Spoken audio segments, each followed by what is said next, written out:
C'est bien gentil d'être ici, ici dans la chaire, c'est ça. Et je suis ravi de partager le temps et de parler de mon travail et des choses que j'ai fait. Je vais faire tout en anglais, mais j'aimerais bien dire que je parle assez bien le français pour comprendre et tenir, je ne sais pas le mot, tenir les conversations, c'est bien.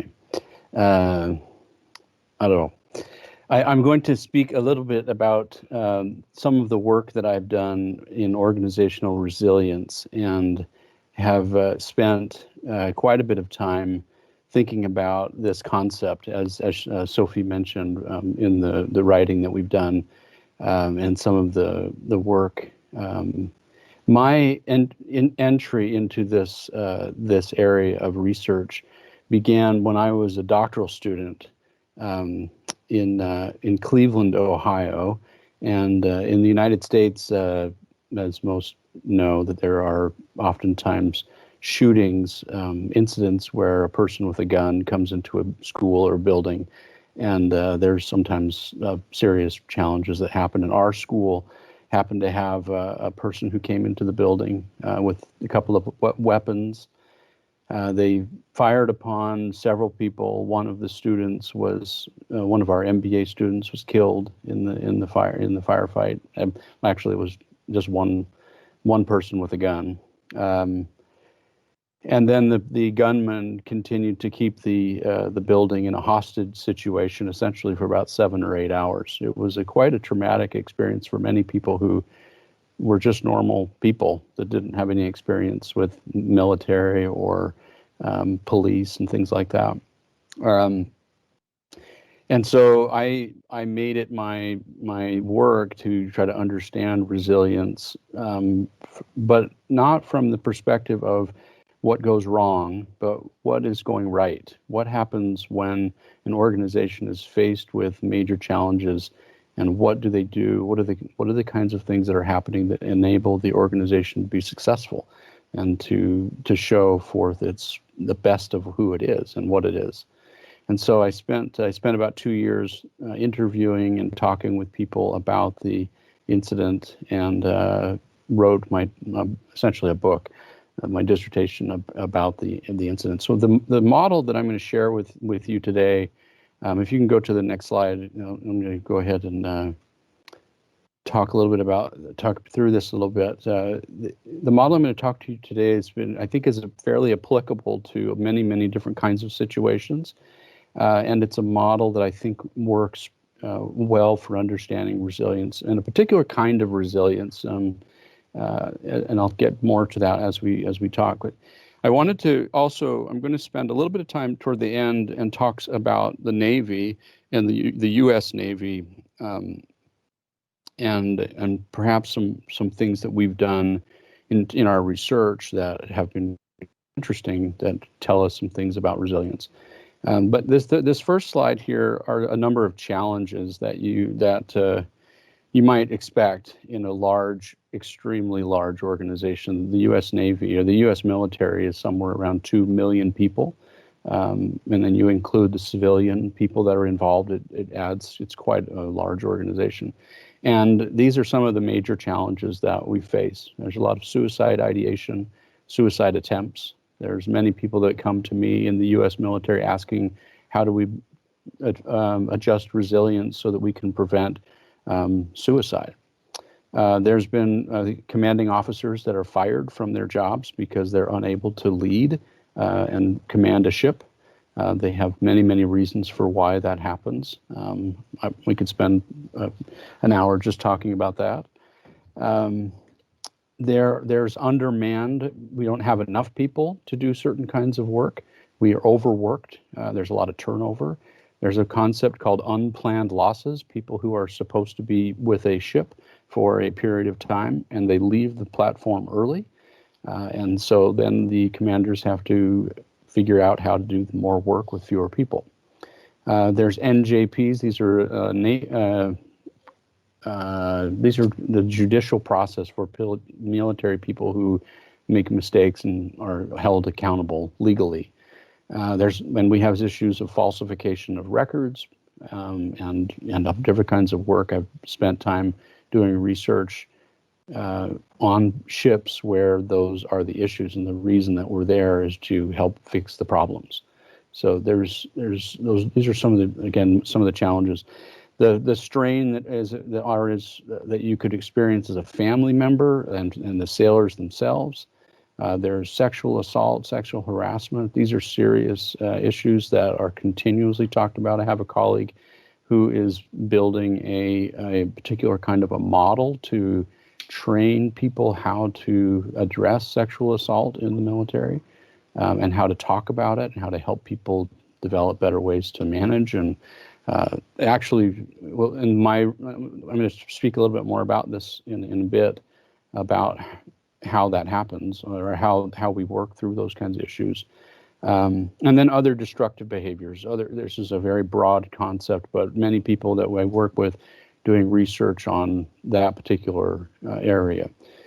So a lot of different challenges that we face, a lot of different issues, things that have to be worked out, and resilience is a pretty big umbrella that helps us address very individual kinds of issues for specific people, but also at the group and the team level, and how we have to build resilience of teams and on small organizations and groups, and how we have to do that in a larger organizational sense. What kinds of things do we put into place in the organization to ensure that we can deal with some of these issues? In 2017, there were two notable collisions in the U.S. Navy, one near Japan, and then the other near, I want to say Singapore. I don't know all the names of the oceans and the bodies of water where these take place, but pretty significant. In both cases, many of the service sailors died and perished in those accidents. The commanding officers were relieved of duty, and had to go through a fairly lengthy and serious court-martial. I don't know the terminology, the exact terminology, but something of that nature, where they had to answer questions, dereliction of duty, the very serious kinds of issues that they had to face. And we're writing a case. There's a case that we've written in the Navy that sort of address what's happening for the particular leader on the boat, what's happening for the watch teams, the bridge watch teams, the commanding, how that's operating, the information center on the ship, what's happening with them. And then we broaden that to the whole ship. There's one accident. It's a one accident. You have two accidents.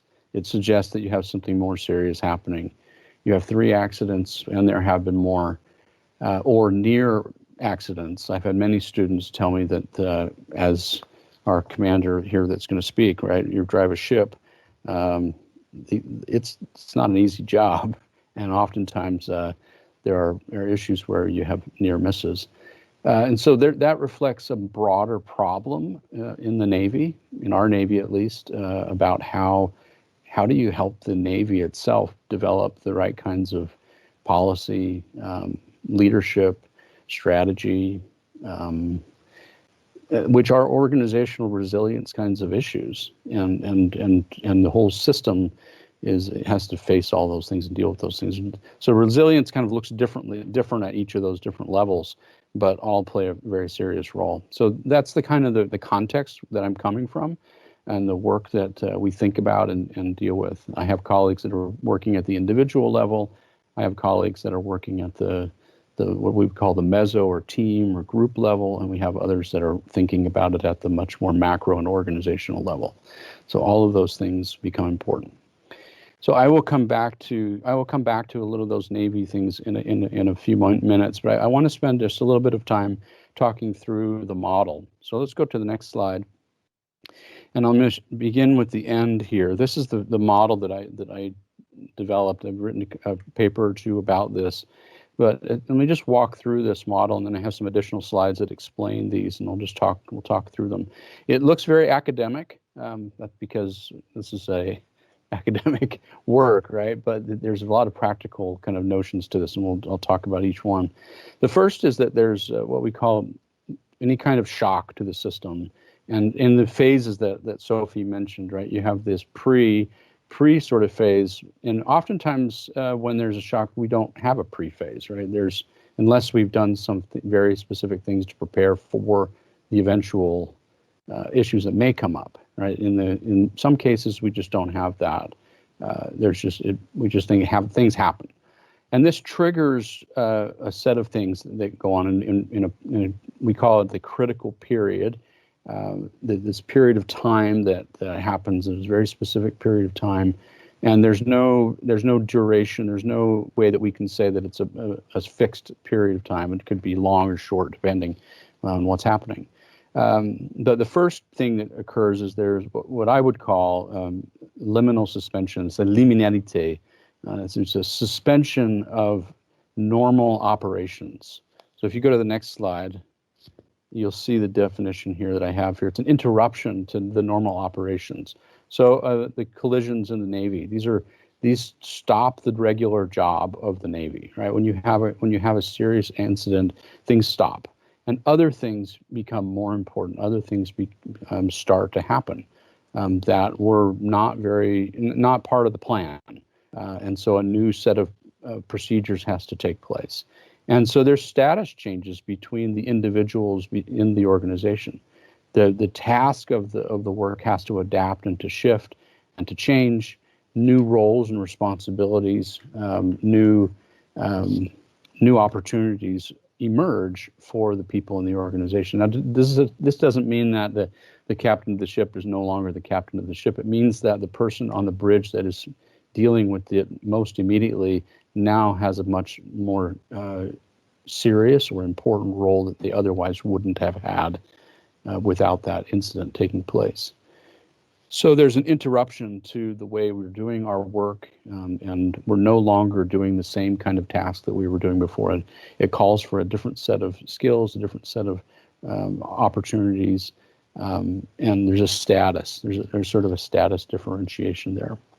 The second is that this particular notion, right, this being thrown into this new space, being kind of thrown into the unknown, produces at least two sort of reactions. And my research sort of shows this in the work that I've done.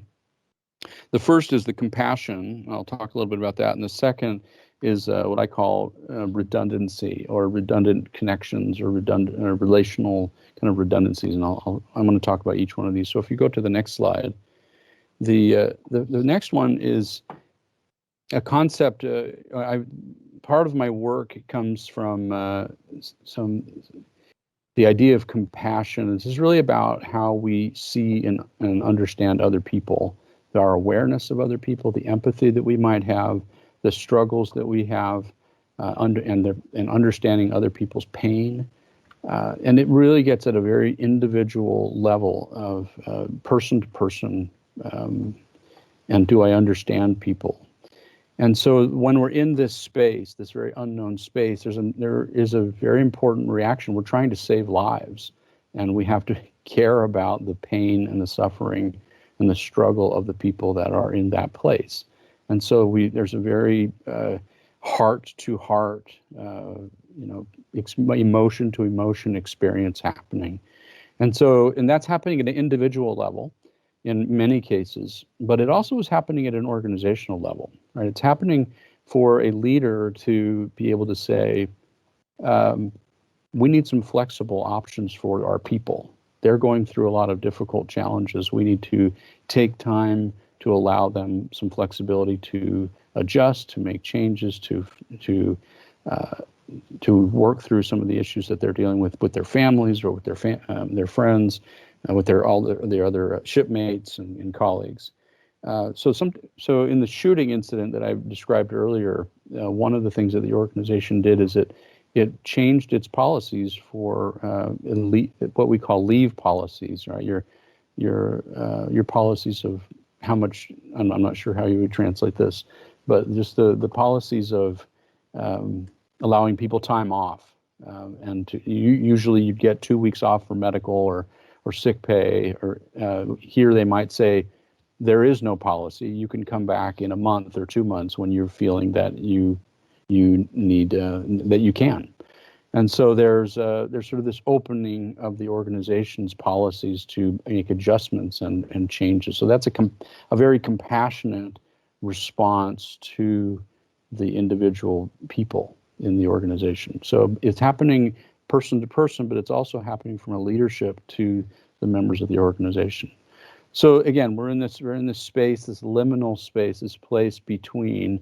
We're thrown in to a place, and there's this intense compassion, desire to help and to be aware of and to have empathy for other people's pain. The other thing that happens, so if you go to the next slide, the other thing that this does is it opens just so the floodgates for communication and connection. People want to find out what's happening. They want to share their stories. They want to get involved. They want to provide information. They want to talk to their friends. There's a lot of critical information being shared. In the immediate response, you have the leadership trying to deal with the safety and security of the specific people involved, and there's very critical information being shared about how to do that. Or in the case of this shooting, where is the gunman? And lots of critical information being shared about that. In the collisions, it's the critical information about the ship's survivability and whether or not it can make it through.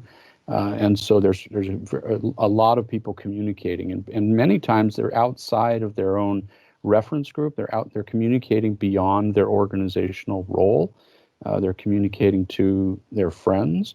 It's going horizontal communication activates very strongly, and it goes vertically as well. So there's just an intense amount of communication and connection that's happening to share. So, and I call this redundancy because it's, in a sense, you have these. There are pathways of communication that are, in some sense, not. That are not necessarily there. They're not activated, but when things like a serious events happen, they become activated and pretty important. So these three pieces, in my assessment, sort of enable and sort of bring forth resilience. And so now let's go to the next piece here, and I want to talk a little bit about what I mean by resilience. So if the next slide, there we go. And really, so what is resilience? What does it comprise? And there's several slides I want to work through here.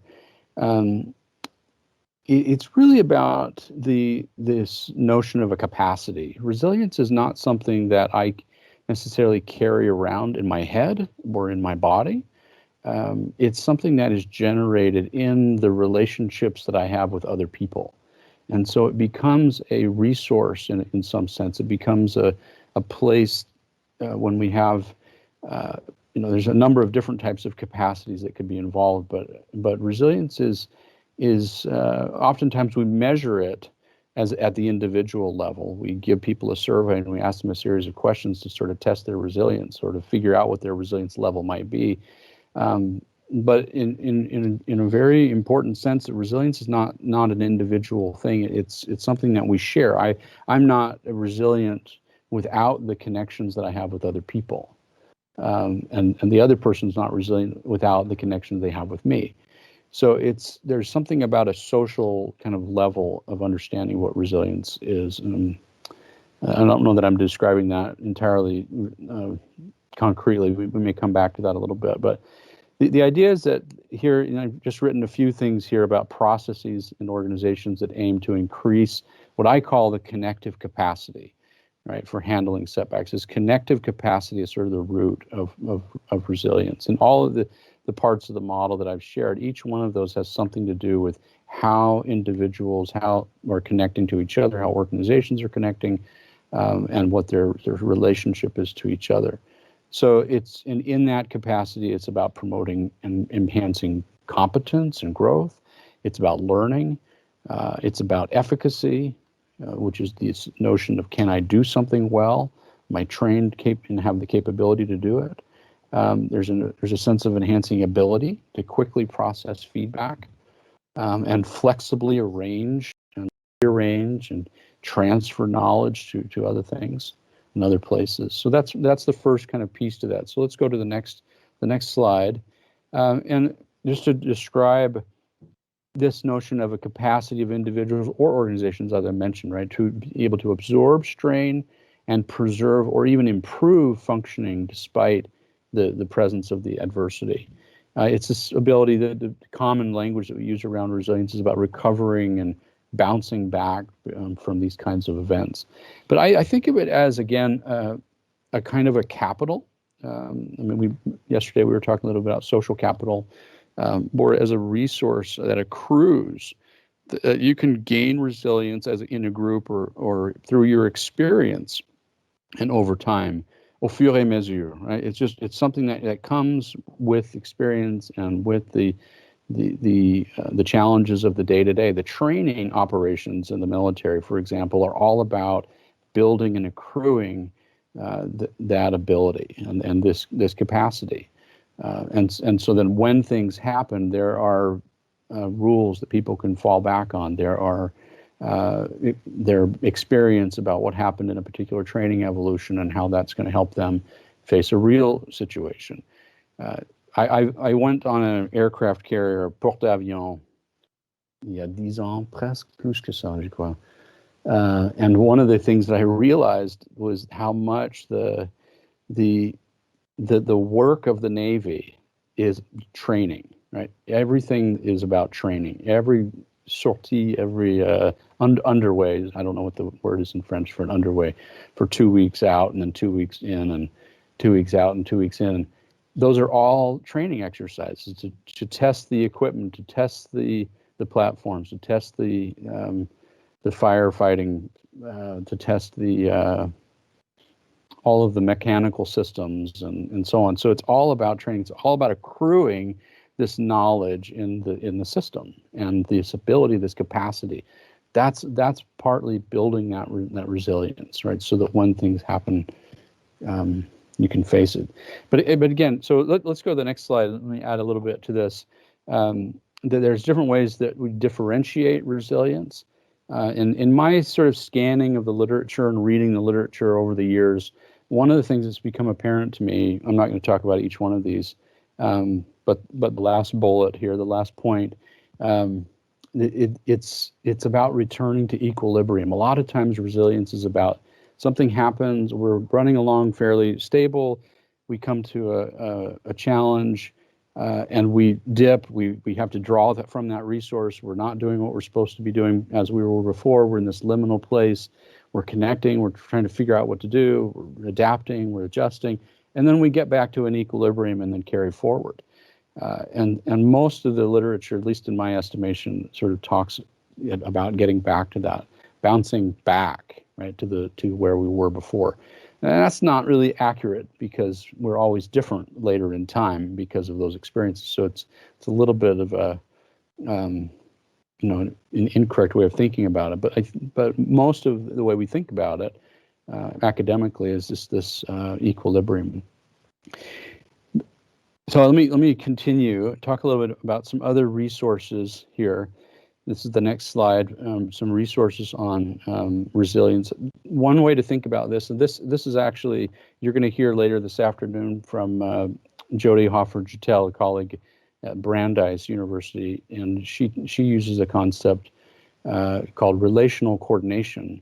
But before she came to that, she talked quite a bit about resilience, and she broke it down into these two areas: strategic resources, right? So the strategic capacity for resilience, these financial reserves, insurance policies, if you're thinking about these in the private sector, the employment policies that an organization might have, or operational strategies.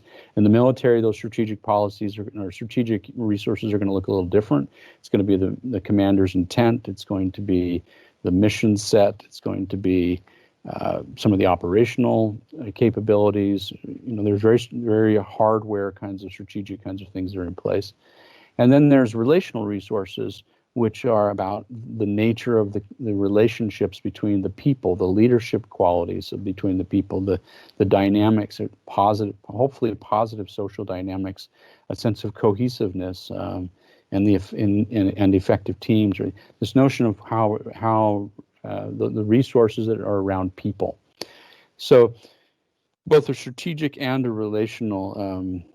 And I've got a whole bunch of cases that describe this, right? Effective organizations that go through challenges, if they have both of these, they're much more likely to weather setbacks and challenges that come. It's about building both of these sort of simultaneously. This takes me to the next sort of a little bit different model. So go ahead and go to the next slide.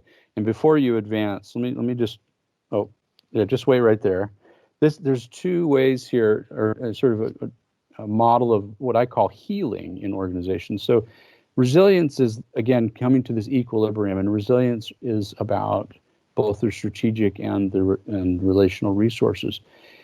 The question becomes then, how do you get better? How do you actually heal and become stronger and become a better organization later in time because of the incidents and events that take place? And so I've kind of proposed this model, and it may fit better with the medical conversation that's going to happen later this afternoon about resilience in the medical. But I use a metaphor here of medicine to understand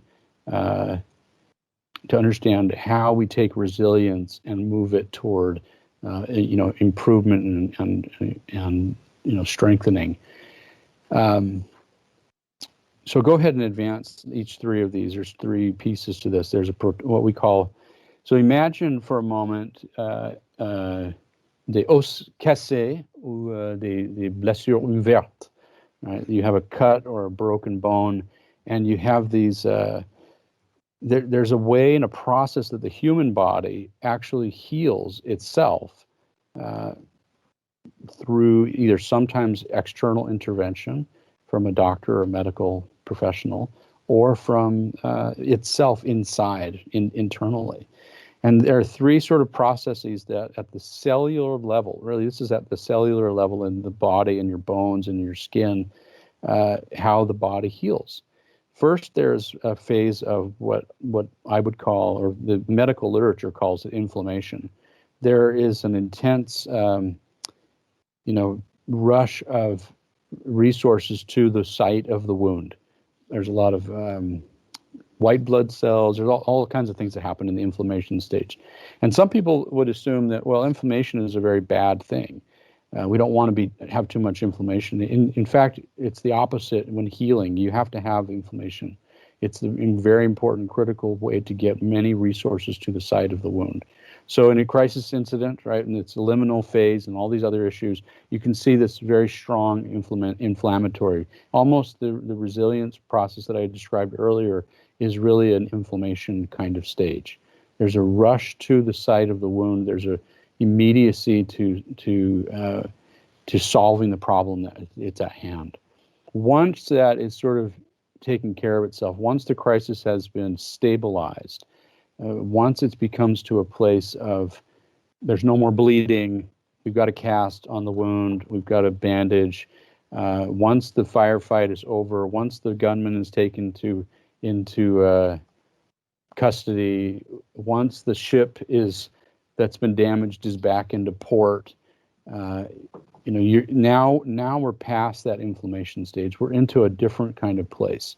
And the first phase is about prioritizing individuals, their urgent need of safety and protection. It's about minimizing the potential for recrimination, which is like, you did the desire not to have people come after you legally, right? It's kind of an interesting way to think about it.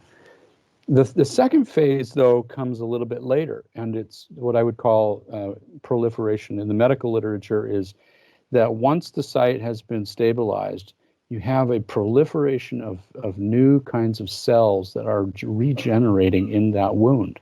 And they're starting to form, and they're starting to build and strengthen.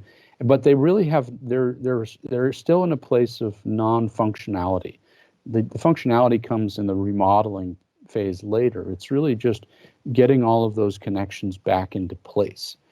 So it's about focusing on the quality of the connections between individuals and people. It's about improvising on some of the routines. We have to change the way we've done things from before because now we're in a new place. And what kinds of new relationships do we need to, maybe our leader is no longer with us.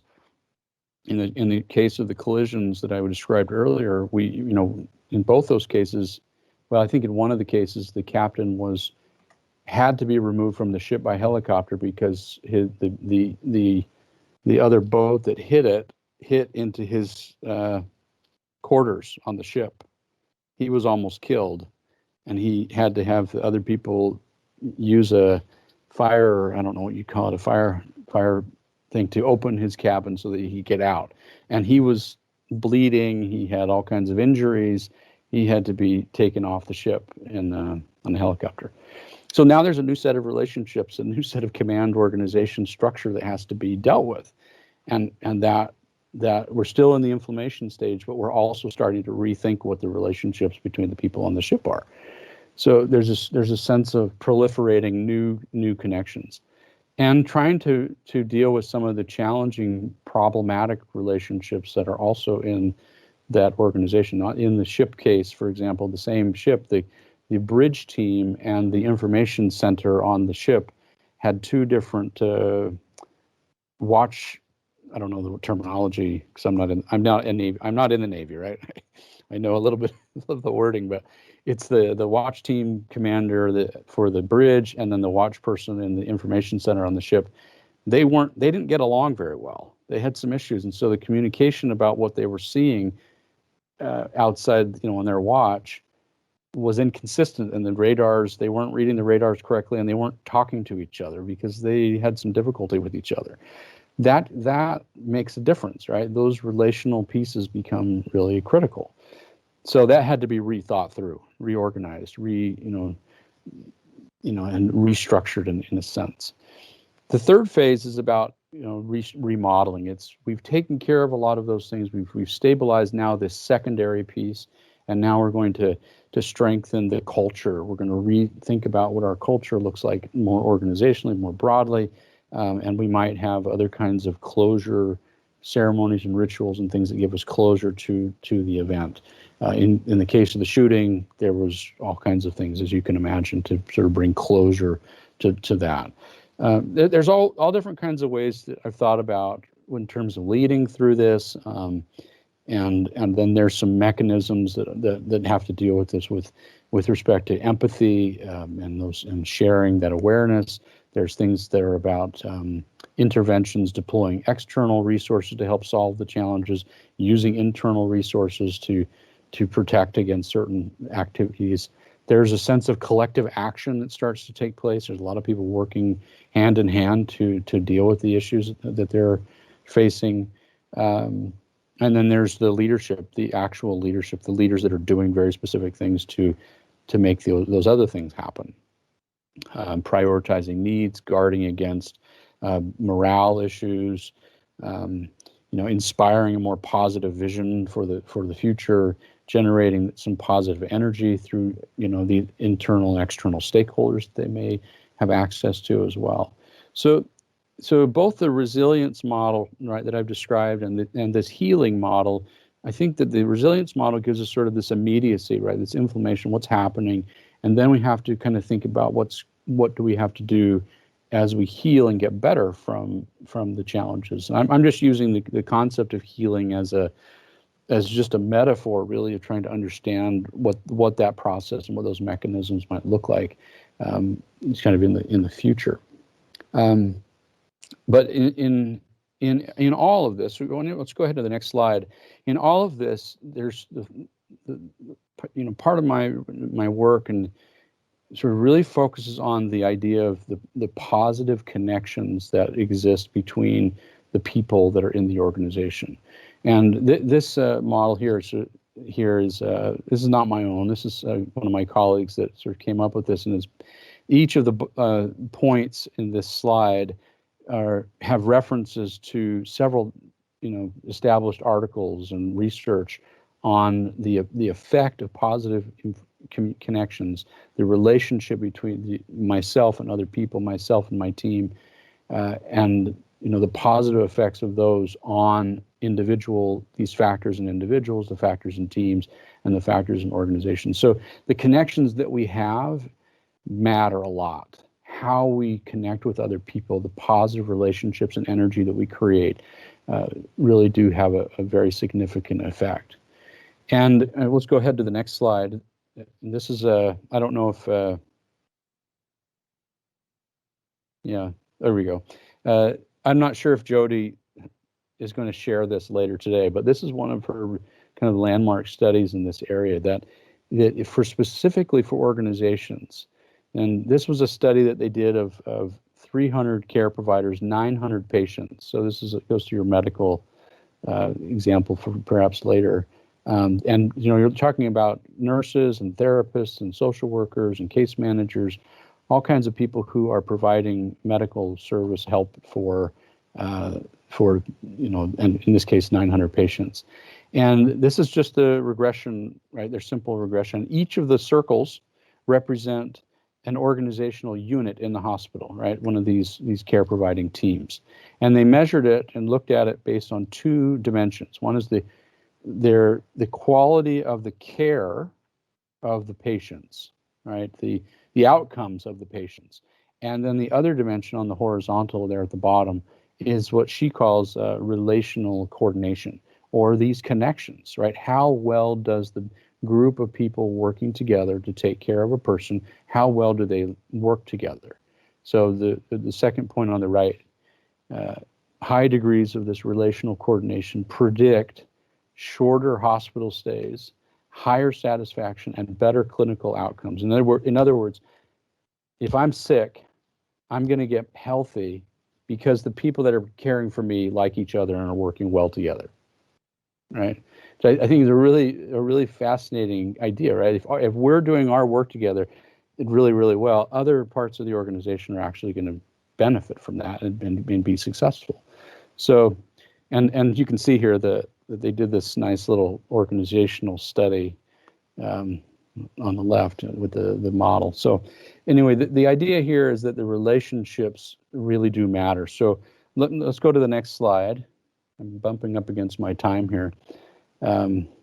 It's resilience, again, is about, yesterday I think David Woods talked about this notion of revealing the resilience, right? Resilience is about revealing the capacity of the dynamics, the social dynamics. He even mentioned that, brittle organizations, right? There's not very many of them because the people actually start to do things. The relationships of the people matter for how things work out. Well, let's skip a little bit of the slides here. I don't want to spend too much time. This gets into a little bit of the weeds, but this notion of the connective capacity, again, capacity is one element of that. So you have, again, here's another kind of thinking about the connective tissue of an organization. It's defined using sort of this idea of cohesion. And you can go to the next slide. This notion of cohesion and flexibility and interrelatedness. So each one of these pieces, and this is sort of the outgrowth, these three pieces on the left are based on the liminal. In the liminality, there's essential of connection and cohesion that's being developed. In compassion, there's a sense of flexibility that's being created. And in the redundancy, there's a sense of interrelatedness and interdependencies. And these all three sort of reveal and enable the resilience of the organization. So that's, and then the last slide just takes us back to the original picture of the model.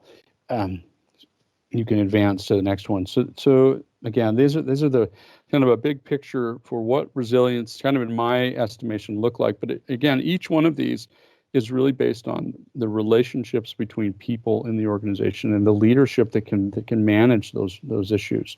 In the school shooting, the leaders, the deans, the chairs, the different research groups, each one had a different a way of helping to manage through those particular kinds of processes. Let me just go to the next slide briefly, and I know we may have more time with some of our Navy counterparts later to talk more in detail about this. But we've done a lot of other kinds of research. So I've given you a very conceptual model of resilience and healing, but then there's a whole series of other things that we've done, some very measured kind of studies that we've done with the recruits in the Navy. So these enrôlés, les recrues, that we've done with, over the past 5 or 6 years. We've done some quantitative studies with them, with a leadership study, and we found very specifically that how well a recruit identifies with their leader will predict their resilience, their individual kind of level of resilience.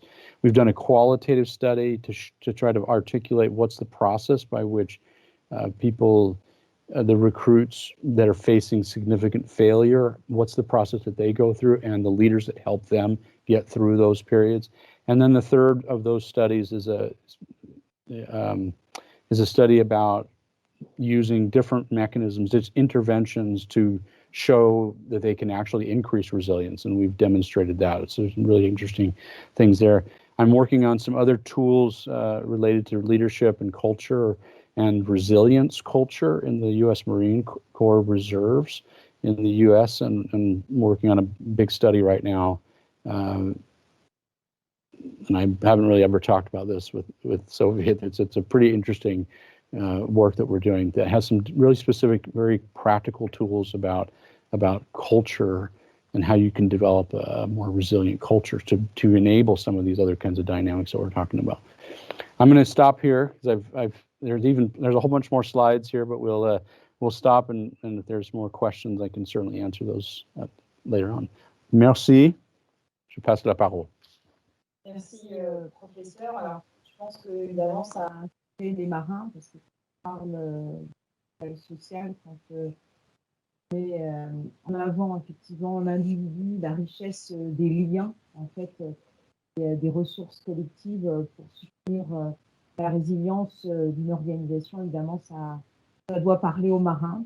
La marine française aussi a à cœur de développer le potentiel de ces marins et considère aussi que l'individu, c'est une richesse pour les organisations. Donc, je pense que le témoignage du commandant Rib va illustrer très bien ce cadre théorique. Alors, effectivement, nous on mène aussi au niveau de la chaire des travaux de recherche sur les profils, les styles de leadership, les compositions des équipes qui peuvent être les plus résilientes. C'est vrai que un groupe peut être largement complémentaire et c'est évidemment passionnant. De toute façon, il y a un autre témoignage qui va être passionnant. C'est donc merci encore, professeur. On va échanger tout à l'heure lors des questions-réponses.